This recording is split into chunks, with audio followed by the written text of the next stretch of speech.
Video game podcast. So I see a lot of questions. Folks are asking, what do me and Vic think about the G4 revival? Yes, that was one of my questions. Has your phone rang yet? Because mine hasn't. Well, the first time I saw anything about that G4 anything was from Victor. He posted up, the video of Victor's hiding some things. You can tell by his smile. I said, hello, old friend. What can I say? I can't say anything yet. I can't really say anything. But yes, it's a very curious development that G4 is back. And all I can say is if a company wants to work with me to create world-class coverage of the video game industry, I can guarantee them that I won't waste their time or their money, and I'll bring incredible people together to build a show that a lot of people are going to like. We cracked that nut. We went from a weekly show to a daily broadcast show that got good ratings and lots of different people watching it, and learned a lot. Well, let me just say it right here, Vic. I'm going to say it right here. This is a level 857 exclusive that if because right before Intellivision happened, Vic and I we're talking about, hey, let's get back together and do reviews on the run because with technology now, we actually don't even need to be in the same room. We could do it from our basements if we wanted to. We were talking about that, but Vic, I'm letting you know this now live that if you go to talk to G4 or if talks are happening, I'll throw my hat in the ring, and obviously it's always a little more difficult for me these days because of the company but Video Games Live and all this stuff. But hey, if we can get together once a month and shoot 2 or 3 episodes and review some stuff or do whatever, or show up at the same conferences and get together, I'm in. So add my name to the hat if that happens. Wow. You got me backing you too. Wow. Awesome. You heard it here? Awesome. And that's awesome. If that does happen, you have to promise to bring back the Deej again. You have to throw that in there. You have to do it. That's a given. That's Okay. All right. Who would have thought? It's mandatory. Even if it's just 2 reviews a show, that's all. 2 reviews a show. Deej. There Yeah. you go. Exactly. Would we only review in television games? Only in television games. This time around, Surprise! Another 10. Why is it getting 10 every week? Good news. Another Game of the Year candidate. Who would have thought? It's 10 out of 10. and this time around. You know what we could do is we could talk about something other than games. Maybe we talk about comics or movies or something like that. I mean, we can have a talk. We could maybe do that's not being live streamed. We could have a production meeting away from a live stream. We could do a toy. Let's review toys. Let's review toys. That's awesome. I Or love actually, reviewing movies would be good, and I'll tell you There why. are no more Because movies. our movie tastes are very much tastes where there's some stuff that we love, both like Raiders of the Lost Ark and Tron or whatever. But then you like all those crappy, independent, foreign bullshit films. Damn. And I love like the stupid comedy one, so it would be fun because there would definitely be things that it would come across like the game reviews where you'd come across as the more intelligent and well-spoken. and I would just come across like that. Yes. My character would present himself like that. Exactly. Yes. And I would play more of the street rat. The street rat. That'd be great. But But there'd be an audience. Anthem had a great question. He said, "What are the favorite episodes that we did together?"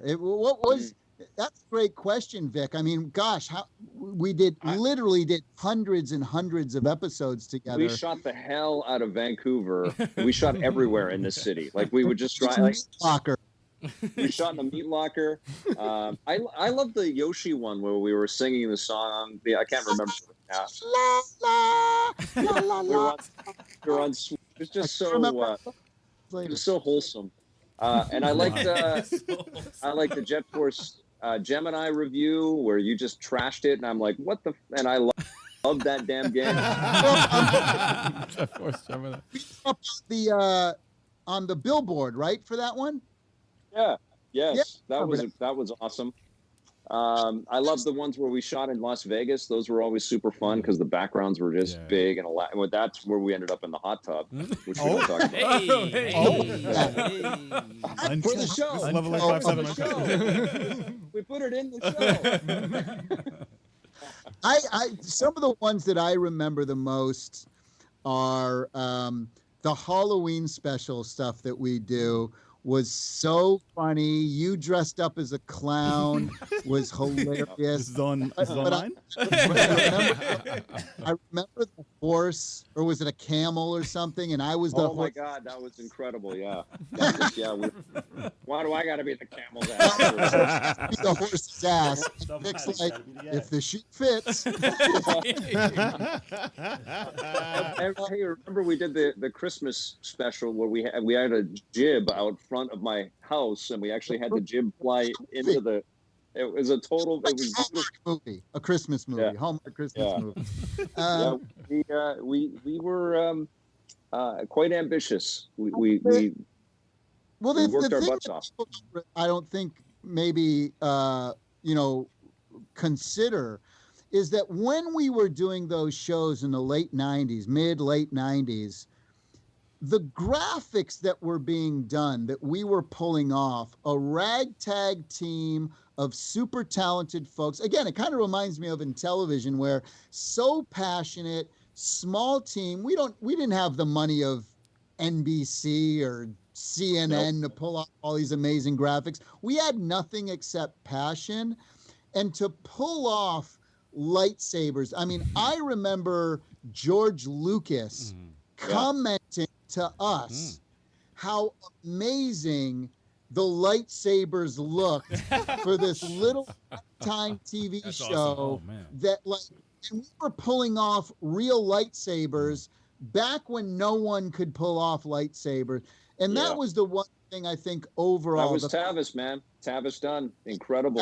Wow. We had working. I'm going to hire him at Intellivision. Where is he working? He works for Vancouver Esports now. He works with the people that own the Canucks, and they're in the esports space. So cool. They'll be in business in a year. So great. I'll hire Tavis. Well, he did national news for a long time after EP, and now he's doing stuff that's more related to all the gaming time that he had. But his work was so good, he got headhunted by LucasArts at the time. Or actually, I think it might have been Lucasfilm. And I remember G4 asked us, because when they were putting the G4 award show together, they asked us to do some of the effects. Tavis to do some of the effects. And that was a huge ingredient for sure. And I think we all kind of recognized that the show had to kind of work on a bunch of levels. It had to honor the developers. So we had to actually get some information that they... Most of people who do not want to be on camera. So we had to work with them. That's awesome. And we had to get some info related to the people's interest in these things that were coming up. It had to kind of appeal to people that knew very little about video games. So we had to kind of really think about how we put all these things together. It had to be as fun to watch as a game was to play. Like, it had to kind of sit right beside the visual stimulation that video games were, and it had to kind of fit with that. So we came up with elaborate, in the field pieces all the time. Yeah. And, we didn't know all of this stuff. We really kind of banged it out, the formula in the first few seasons. Awesome. Yeah. And we got, by the way, we got kicked out of so many places. All the time. It was a ragtag, run and gun kind of thing. So I would say that now Vic would always try to get as much, and the team would always try to get as much, real, permission as we could, permits and permission. But half the places, half the shoots were just us, and we got kicked out of so many places. And sometimes We would Well, it was even very- leave it in. Yeah. Oh, Yeah, yeah. it was yeah, we would, and that was fun. But it was very different then, right? Like that, like we were like one of the first cameras at E3, because Yes. we've been to every E3. In 1995, there was no big broadcast camera, and, Right. but EP had one. Yeah. And so, and that was kind of the way like there were no regular cameras visiting game studios back then. We were the only one. And so, and every time you took out one of these big beta cams, it was a visual statement. So it was exciting. Everyone would start gathering around. Wow. That's awesome. Yes. Wow. Yeah. And security guards would be like, well, I got to check with my boss, and I got to, and what was always weird to me is we'd be at a studio and we'd be shooting, maybe we wanted to go outside so it wasn't all the same computers in the background. But we'd shoot outside, and then a security guard would inevitably roll by and say, "Well, did you get permission to shoot?" It's like, well, we're shooting an Activision interview. Why can't we shoot? And I had to say that so many times, and there were a lot of phone calls to supervisors and stuff. I'll tell you one of the great things. One of my great memories was I'm a huge Yankees fan, right? Yeah. Huge baseball fan, huge Yankees, and He's laughing. and we're in Oakland. We're in San Francisco on like a 4 or 5 day shoot. We were going to LucasArts. We were going to all these different great places in San Francisco, IDOS and Sega and all these great places. And then it's at night, and I'm looking, and again, this is before mobile phones and all that stuff. Really, I mean, they were just starting to happen, but we didn't have smartphones, any of us. I had a cell phone then, and I remember this. Oh. And and I said, "Oh my gosh, Vic, the New York Yankees are playing the Oakland A's tonight in Oakland Stadium. We got to get it." And Vic cold calls the Oakland Athletics, calls the A's, and says, "Hey, we're doing a show on." And we got in as press. Within 45 minutes, I am on the field. And this is 1997 because the Yankees won the World Series in 96. And I'm on the field with the world champion Yankees warming up. I'm in the dugout. I'm talking to Derek Jeter and Andy Pettit and Gerald Strawberry and Mariano Rivera throwing the ball around, stretching with these guys. Wow. And it was just so much fun. And the video game, the word video game was such a door opener. Like we'd go to Sundance, and there's some cameras and stuff at Sundance. Obviously, not tons when we were there, but it's all celebrities and gossip. What are you wearing? And who are you hoping to work with? And right. What's your favorite game? And do you play games as much as your other people, your other friends in your trailers? And and it was like we'd get so many celebrities like that. So many celebrities. Wow. People were into it. They want to talk. Remember this one, Vic? Remember this one? I'm Galaga. I'm a bug from Galaga. That was Will Ferrell. Will Ferrell. Oh, Yeah. What? We got Will Ferrell talking about video games because everybody That loves. was a crazy trip, man. That was at the MTV Movie Award. I remember one of the funniest ones was That's awesome. what was that? What was the musical that had just come out? The Moulin Rouge. Moulin Rouge had just come out. It was super huge. We're doing the red carpet, and Vic asks Baz Luhrmann, who's like amazing, talented thing. And Baz, he's got the cool long hair, and he's total like director, producer, like genius, brilliant, just on a different level creatively and stuff, which shows in all his pictures. And Vic asks him about video games, and he starts to go into this just epic. It was brilliant. Yes. About storytelling. He's like, well, storytelling, and it goes back to the Indians, and they would take and they would go on these dreams and these trips and these, and he just got, and it was just like, this is so awesome. Like, Wow. we're excited to talk about games because we weren't asking them what they were wearing that night. Right. That's hilarious. My AirPod just died on me, guys. Is that coming through on my mic? Oh, we can still hear you. Yeah, we we can still hear you. I still hear you. Do you hear the echo of you guys, or is that okay? No, so No. far It's a so little good. echo, but I don't hear Oh, we don't hear us. Yeah. Okay, I'll turn it down a bit so we don't have to worry There about it it. is. That's good. Yeah. Baz Luhrmann was amazing, and he was right into it, you know. And what was cool is I just seen Moulin Rouge the day before, and he was asking what I thought of the movie and who, you know, how many people were there, and that was just a real thing. But Tommy, tell the one about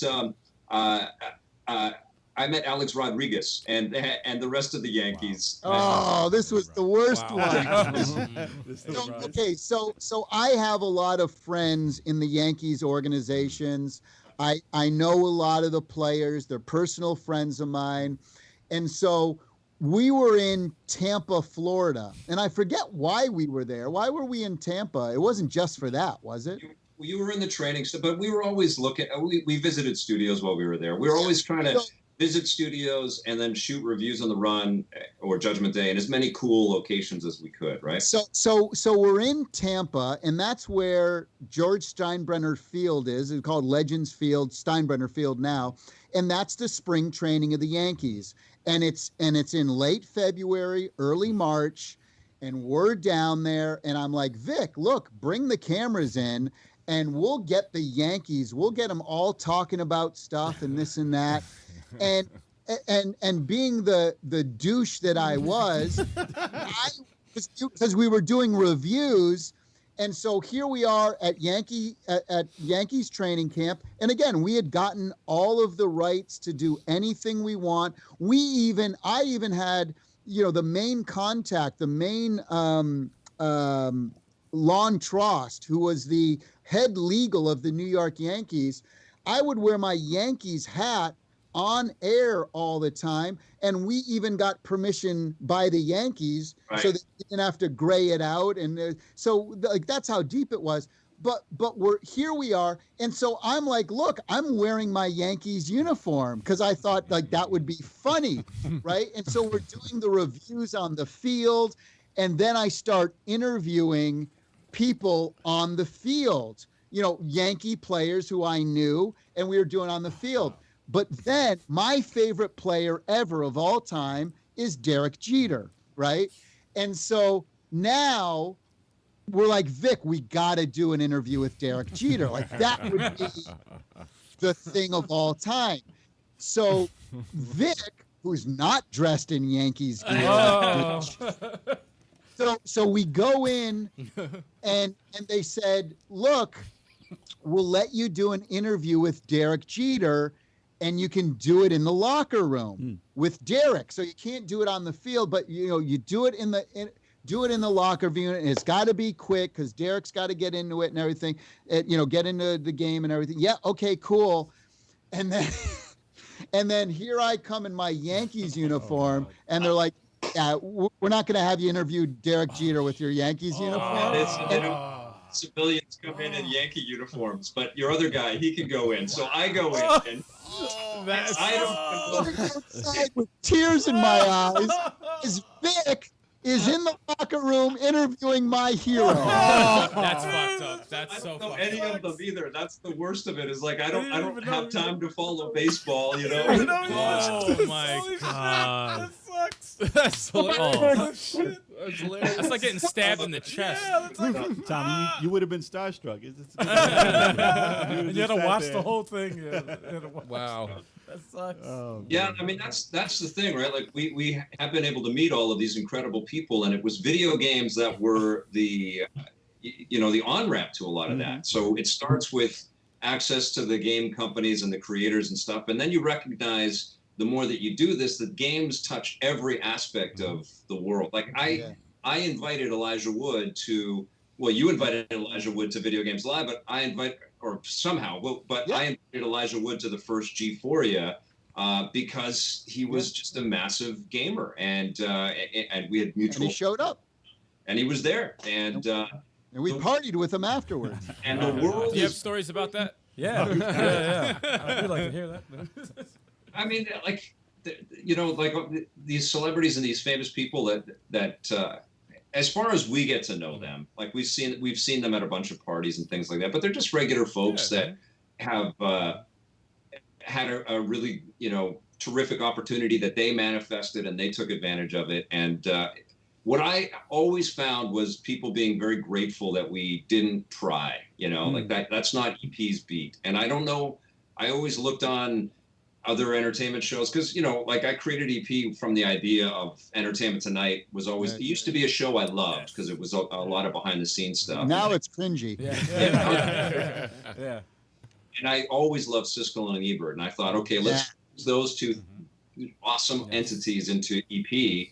And, I feel like that's kind of what we were able to achieve. And because it was done from a real pure place, it allowed us all kinds of extraordinary opportunities. Well, the other thing too that I remember from when we were shooting like the pilots and the episodes, I remember because the first couple of seasons, it was just me, introing the show, and I had to, and Vic would do a couple interviews here and there, but I'm like, dude, we need to get you on camera. It should be the both of us. Because again, we had such great chemistry. We knew from the first time we shot, and I remember it like it was yesterday, where we were reviewing Crash Bandicoot had just come out for the first time, and we went to a drive-in theater and we just got up on a car. That drive-in theater, by the way, that was what inspired me to call it Reviews on the Run. And we didn't, it wasn't that night. It was, we drove by the drive-in in the middle of the day. It was in San Francisco. Yeah, we were headed to, it used to be in just a little bit north of where Sony was. I think we were probably going to Sony or Sega or something. And I saw the drive-in and I thought, if we shoot in the drive-in, that'll be a pretty cool thing. We can fake the footage on the screen. On the screen. And we could just keep doing it. We could shoot the reviews outside, and we'll call it Reviews on the Run. And that was it. That was But I had to drag him kicking and screaming I said, "Come on the show, come on. We want more of Vic." And he was apprehensive at first. No, you should. I was the producer. I was thinking of and I always felt like the developers were the stars, and they really were, but they themselves didn't want to be the stars. We had to drag them right in front of the camera, and then they were very gracious and they played along. But Tommy really taught me that a very important lesson about us being an avatar for the people watching. Like we represented a direct connection, and there was a tremendous amount of value in their relationship with us when they were watching. And you taught me a lot of that. But honestly, it was Discovery when we were on Discovery Science, and they did a focus test, and they put the show in front of a bunch of people, and I got the feedback that people wanted to see more of me on the show. So finally, he listened to me. I took a focus group, somebody other than me, to convince him. But one thing I like to reminisce about Vic